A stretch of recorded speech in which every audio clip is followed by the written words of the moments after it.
Hello everybody, welcome back to Rudy's Kitchen Express. Today, it's a fall day. I thought we'd make chicken noodle soup, a long staple that we've been making for years and years with a couple of interesting new twists. Okay, so I've assembled our ingredients to make our soup. You can see I've got some carrots and celery and onions. I've chopped those onions in quarters, left the skin right on, some tomatoes, and there's about a glass of wine or a cup, as well as some olive oil and salt and pepper. And that's it. And I'll put it together now. So in a cast iron Dutch oven, I'm going to add in my vegetables on the bottom.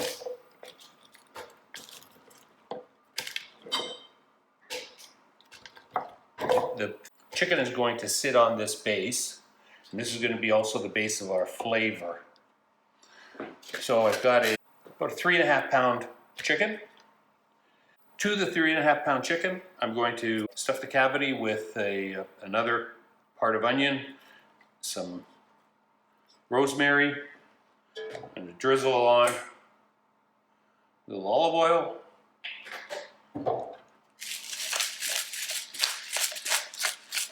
pepper, salt, lots of salt. Now, and then to this, I'm going to put that cup of wine. The vegetables are going to create a base of flavor. We're going to roast this chicken in a 400-degree oven for about 45 to 50 minutes. You see, I've assembled the ingredients. I put the vegetables on the bottom of the pot. They'll roast up with the chicken. Inside the cavity, I put in a quarter of an onion and a sprig of rosemary. Drizzle it with olive oil. Put some salt and pepper on it. Now the oven is heating up to 400 degrees, and I'll be cooking this for about 45 or 50 minutes. It's been 45 minutes in the oven at 400 degrees. You can see that the chicken looks done, but it wouldn't be quite done. The breast would be finished, and we're going to wait till this cools before we're going to handle it. And you can see that at the bottom of the pot, a fond has developed from the caramelization of the vegetables. And that's where we're going to get a lot of flavor, and we're going to get a lot of great color. Okay, as you can see, I've cut away the breast meat. We're going to put that aside and add it in at the end.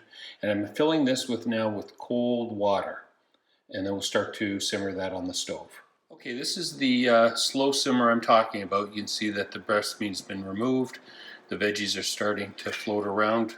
I'm going to use a wooden spoon to try to knock off some of that fond so that you get some of the color. So we're going to let that simmer for about 2 hours. Okay, it's been simmering for about an hour. And you can see that it's simmered down quite a bit. I'm going to add some cold water to it, bring it up to the prior level, and you can see it's very, very rich. Adding cold water to it won't hurt it. It's been just over 2 hours simmering here on the stove. I've turned it off. You can see that the color is nice and rich. There's some fat on top that I'll skim off. I didn't mention earlier, but this is a 2-day process. Separate the rest of any chicken that's on the bone, the dark meat. Add it to the white meat that I already have. I'm going to cool down this, put this in the refrigerator overnight. So it's been 24 hours later, and this is a 2-day process because what I like to do is I like to put the broth in the refrigerator, and you can see that it's separated the fat from the broth.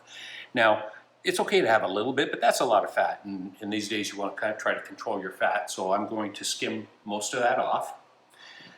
So to this we're going to add a cup of chopped carrots and a cup of chopped celery. This is our chicken that we reserved. So there's the white meat that I took off the chicken an hour after cooking it in the oven, and then the brown meat goes through the length of the boiling process, their simming process. It was 2 hours, and dark meat can take a long simmer. Also, you always try to get your greens. Right now this is Swiss chard, and it looks like a lot, but when you get it boiled down, it really goes down quite a bit, and it'll add a nice color to it. We've got salt and pepper. But to taste, I didn't put a lot of salt in any of this because of the, again, trying to control the salt, try to control the fat, and try to get your greens in. Now, additionally, I'm going to use this pasta. It's called quattrucci. You put in your favorite pasta. Now this says to cook for 6 minutes. I'm going to cook it for 5. I've got a pot of salted boiling water here. We're going to add the carrot and the celery. And we're going to let that boil for about 5 minutes. So now I'm going to add the pasta. Also, I'm going to add in, from the Swiss chard, these are the stalks. I'll add the leaves right at the last minute. They take nothing to cook. Okay, so I've mostly drained my vegetables and noodles. Added the Swiss chard in at the end. So now we're going to add this to each container. Now the broth is cold. The chicken is cold. This is going in hot. So this is my sort of trick to not having mushy noodles. Because if everything's hot, by the time this freezes, the noodles are going to be mushy. And that's one thing I do not like, is mushy noodles. Okay, the first thing I did was get those reserve soups into the freezer so that it gets time to freeze. Noodles won't be mushy. I reserved some for my lunch. You can see that those greens add a lot of color, but it's good to get your greens in too. So let's give this a try. Buon appetito. That's good. Good soup.